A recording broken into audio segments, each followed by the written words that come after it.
Assalamualaikum warahmatullahi wabarakatuh. Bagaimana kabarnya anak-anak hari ini?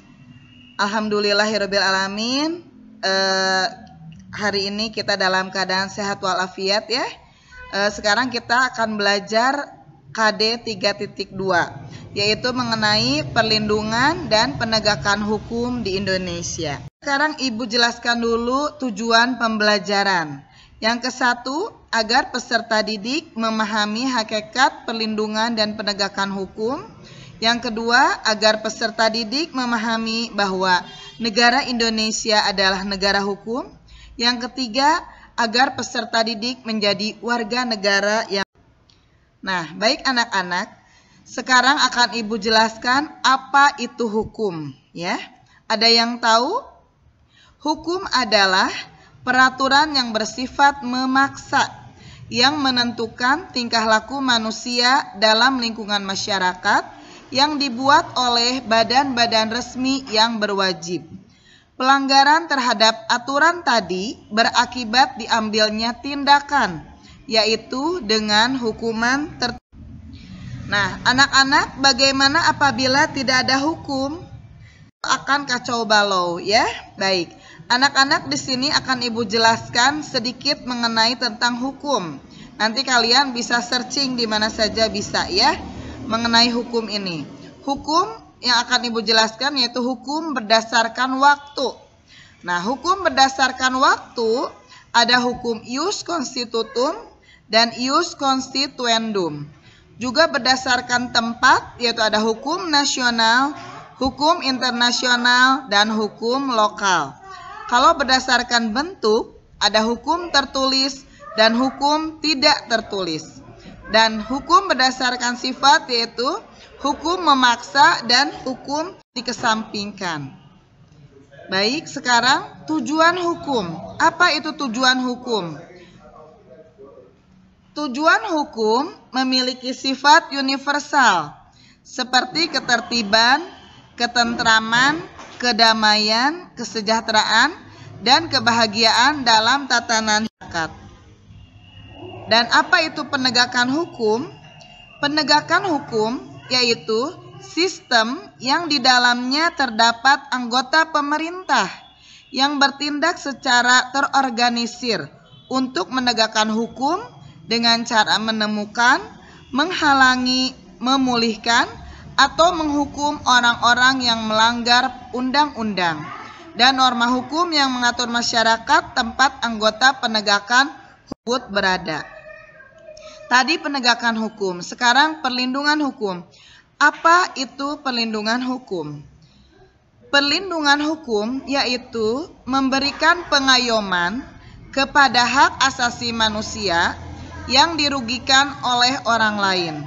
Dan perlindungan tersebut diberikan kepada masyarakat agar mereka dapat menikmati semua hak yang diberikan oleh hukum.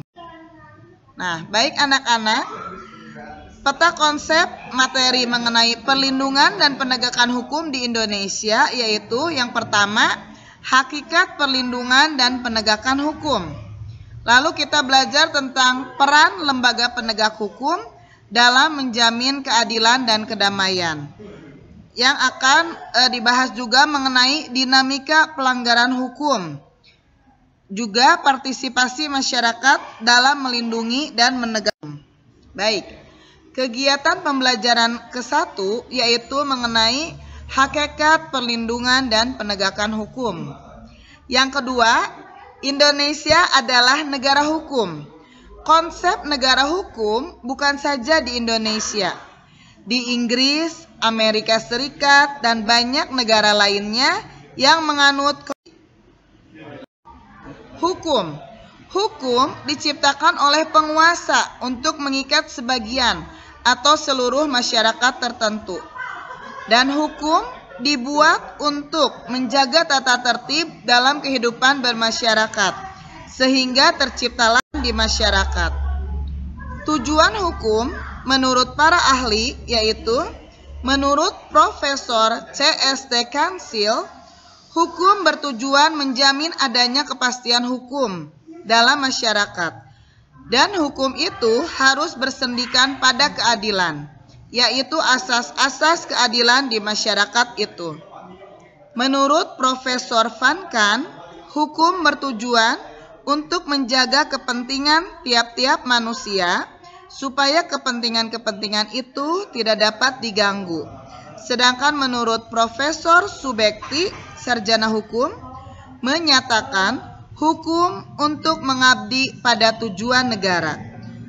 Profesor Mr. Dr. L.J. Van Apeldoorn, tujuan hukum adalah mengatur pergaulan hidup manusia damai. Nah, perlindungan dan penegakan hukum sangat penting, yaitu untuk menciptakan kondisi yang adil dan tertib, sehingga di masyarakat tercipta kondisi 1. Terciptanya supremasi hukum. 2. Tegaknya keadilan dalam masyarakat. Apa itu supremasi hukum?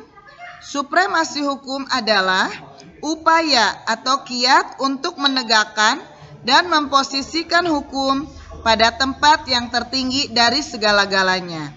Yang kedua, pengertian keadilan di sini adalah hal-hal yang berkenaan pada suatu sikap dan juga tindakan di dalam hubungan antar manusia yang berisi tentang sebuah tuntutan agar sesamanya dapat memperlakukan sesuai kewajibannya. Yang ketiga, menjamin masyarakat yang tertib. Tertib di sini yaitu tertib sosial. Apa itu tertib sosial? Tertib sosial adalah istilah yang digunakan dalam ilmu sosiologi untuk menggambarkan kondisi kehidupan masyarakat yang aman, dinamis, dan teratur sebagai hasil hubungan yang selaras antara tindakan, nilai, dan norma dalam tercinta. Bahasan kali ini sampai di sini dulu ya. Mudah-mudahan kalian tidak puas sehingga kalian bisa belajar sumbernya tidak hanya dari sumber yang lain. Nanti kalian bisa mengerjakan latihan-latihan soal yang ibu tampilkan. Baik anak-anak, sekian dulu pertemuan kali ini.